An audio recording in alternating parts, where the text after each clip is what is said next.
Please subscribe to Face TV Africa and turn the notification on. Face TV Africa, ẹ jọ̀ọ́ subscribe, hete.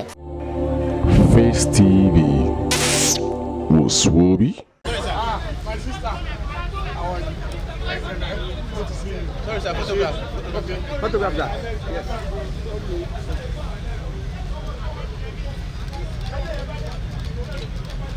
Bọ́pì ẹ ṣe ń gbọ́ni. Bọ́pì ẹ ṣe mo dúpẹ́. Madam kọ́ àtọ́. Àwọn dada ẹ ṣe. Yes. Yes. No, why you okay. Hold on.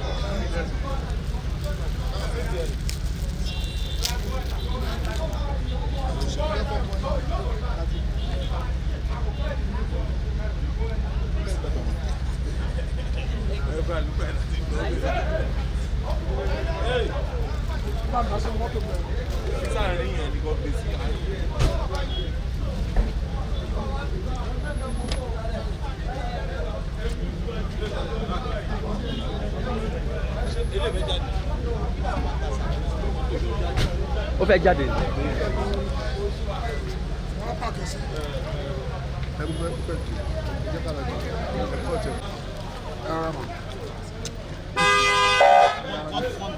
Ẹ jọ̀ọ́ díẹ̀ sáré. Ewa. One can stop. Oya. Ewa. Ẹgbẹ́.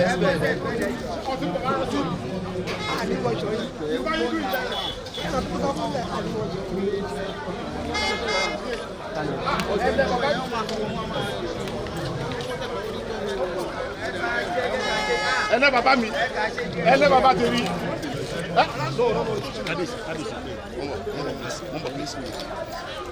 Ẹlẹ́ bàbá mi. What do I? Ọtúbà photograph láti bẹ̀yẹn.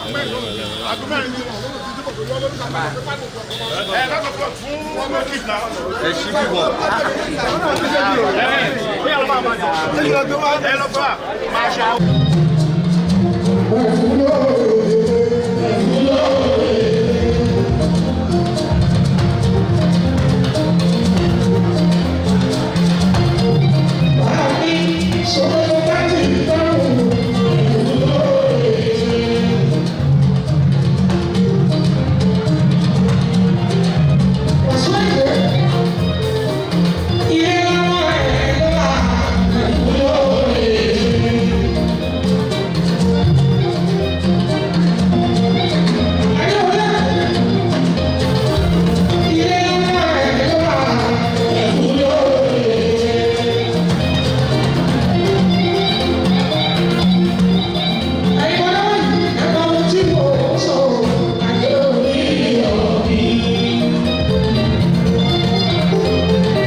subscribe to Face TV Africa and turn the notification on. Face TV Africa, ẹ jọ̀ọ́ subscribe hete. Face TV was Swoby.